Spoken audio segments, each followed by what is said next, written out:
So, OG Anunoby has just been traded to the New York Knicks in exchange for RJ Barrett and Immanuel Quickley. And I'm here to react to it, in spite of the fact that I'm out of town for the holidays. Hello everybody, welcome to Awesome Rusty Bucket. Subscribe to the channel if you're not already and drop a like on this video. It only takes 1 second. It makes a massive difference in how the video performs in the YouTube algorithm. It's been a while since I've recorded, since I've been on break, I guess, so forgive me if I'm a little bit rusty. Also, I just want to say, if you did not check out my most recent main channel video, I never actually promoted it over here. It's about Kobe and Shaq, and like also kind of maybe a little bit. So if you want to go check it out, it would be much appreciated. It's like slowly creeping its way to 100K views, which is what I'd be happy with. So if you haven't watched it yet and you can go check it out, I'd appreciate it a ton.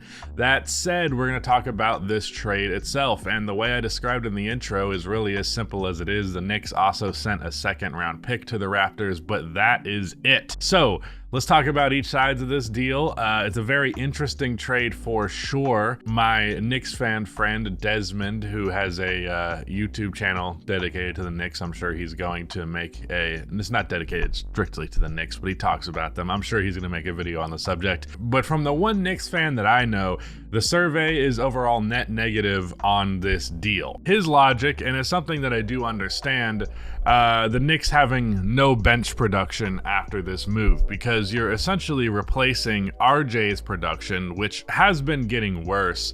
And it's actually something I was going to make a video about and then abandoned because I didn't want to work anymore this year. But RJ Barrett has been awful the last like 20 games or so. He started off this season really looking like he was turning a new leaf, and he played pretty well in stretches of the playoffs last year. So I and many other people were hoping that this was the sign that the guy finally figured it out. You know, not necessarily figured it out in terms of being like an all-star tier player like he was projected to be coming into the draft, but rather just him having the ability to be a good wing in the NBA on a consistent basis, and consistent is the very key word there.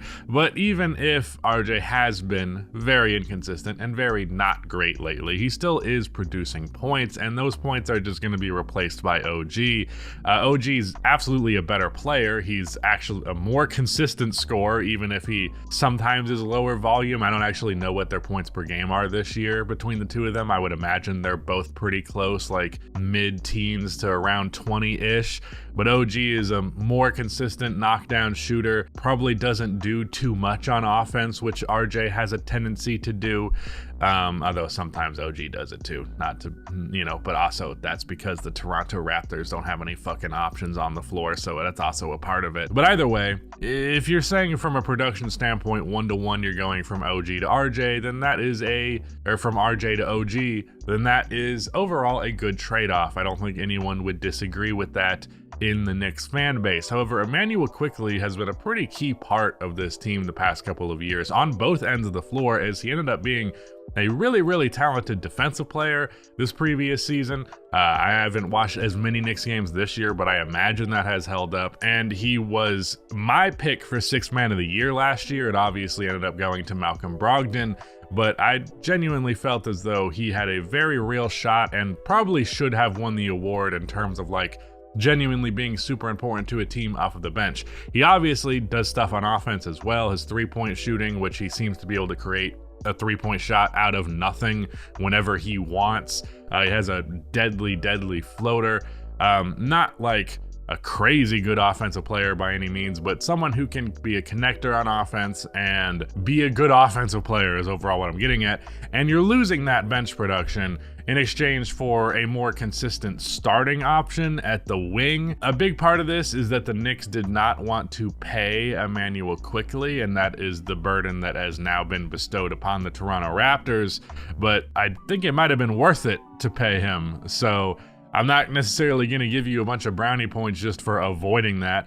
Now, speaking of playoff performances, Immanuel Quickley was bad in last year's playoffs, so maybe that can make you a little bit lukewarm on him. I'm definitely not as big of a fan as I know Desmond is, and as I know a handful of Knicks fans tend to be, but he's definitely a positive, good player, and a very good player to have off of your bench, and they don't have it anymore. So I'm not all that sure how this is going to shake up for the Knicks. There's potential that they have another move up their sleeve, potentially to try and balance out that lack of bench production. But who knows? Maybe they're expecting somebody to step up, but I'm not really seeing that personally. But let's move on to, I guess we can talk about the on-court fit with OG just in terms of that starting lineup. I think the defense will improve. Obviously, I mean, RJ Barrett's a good defender, but OG is top 3 at least wing defender in the entire NBA. And then on the offensive end of the floor, like, I think things will be less awkward. And the thing that I have harped on with the Knicks time and time again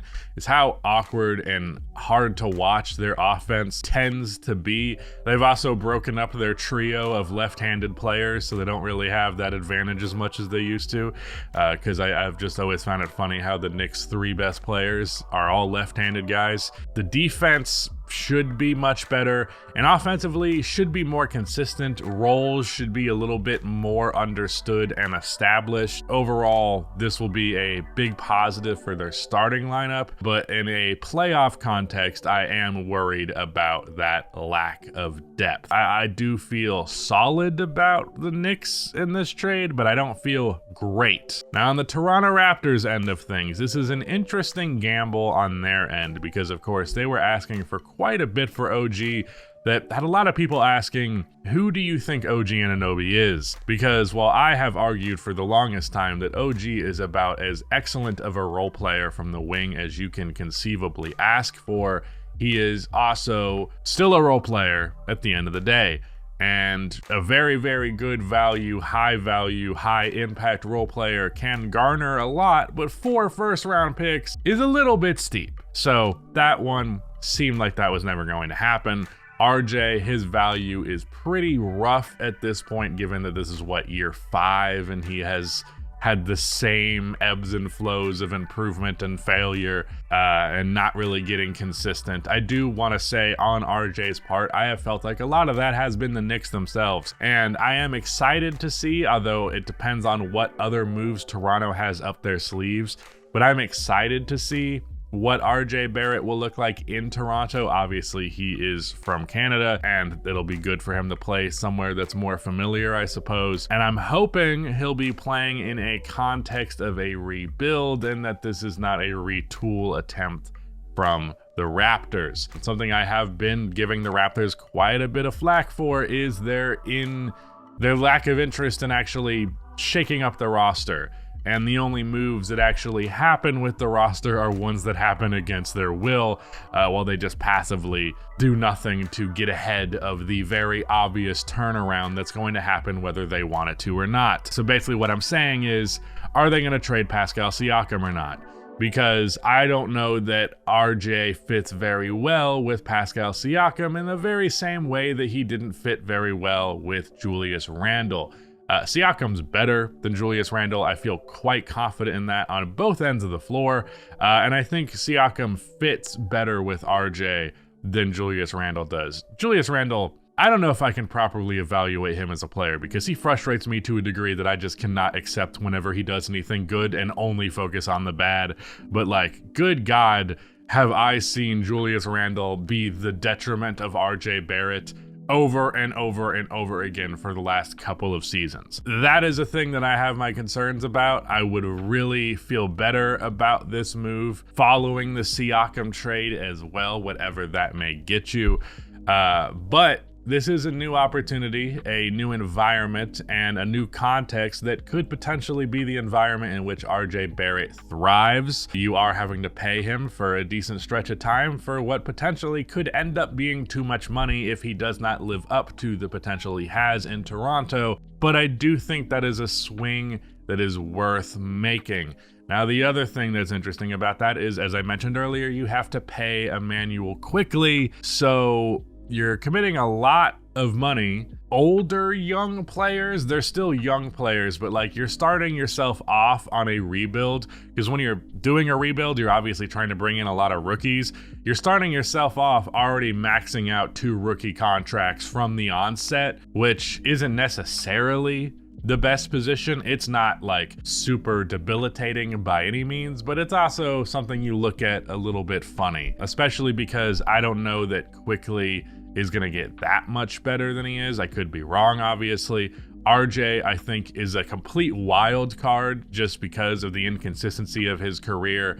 And how much do you blame the Knicks versus RJ himself? How much do you blame Julius Randle versus RJ himself? But either way, it's an interesting trade. I don't have strong feelings one way or the other about either side of this. I'm mostly excited for the players. OG I wanted to see on a team that's frankly better than the Knicks, but realistically that wasn't going to happen more likely than not, other than maybe like the Grizzlies was a team that I had speculated. But otherwise, I'm happy to see him on a good playoff team, which is what the Knicks are, or at least should be. And I'm glad RJ has this new opportunity. Kind of indifferent on Immanuel Quickley, but I'm really hoping that this can be a turnaround for RJ, because I mean, I like seeing players succeed, and overall, I'm going to root for most players to succeed. And RJ seems like a cool dude, so I hope things work out for him in Toronto. I'm glad for Toronto that they finally made a move. So overall, I'm feeling positive on that end of things. There is potential that you're going to end up regretting having waited so long. I know for sure that's going to happen with the Pascal Siakam trade. I would not be surprised if that had a rather underwhelming return, but one way or the other, very good stuff. I don't know if it's very good stuff. It's interesting stuff. We will find out, I suppose. But yeah, that is it. Didn't expect there to be another video to close the year. I was going to do a kind of bulk recording before leaving for this trip, and I just didn't have the energy in me, so I was like, we'll be fine just going a week off. And that was the plan, but I guess the Knicks and the Raptors had other plans. But I look forward to seeing you guys in 2024. I have big goals for this channel, and obviously I have very big goals for the main channel. So I appreciate those of you who stick around, especially who stick around this long into a video. But yeah, I'll see you in 2024. Thanks for still being here. Shout out to Rudy for editing this video, and goodbye.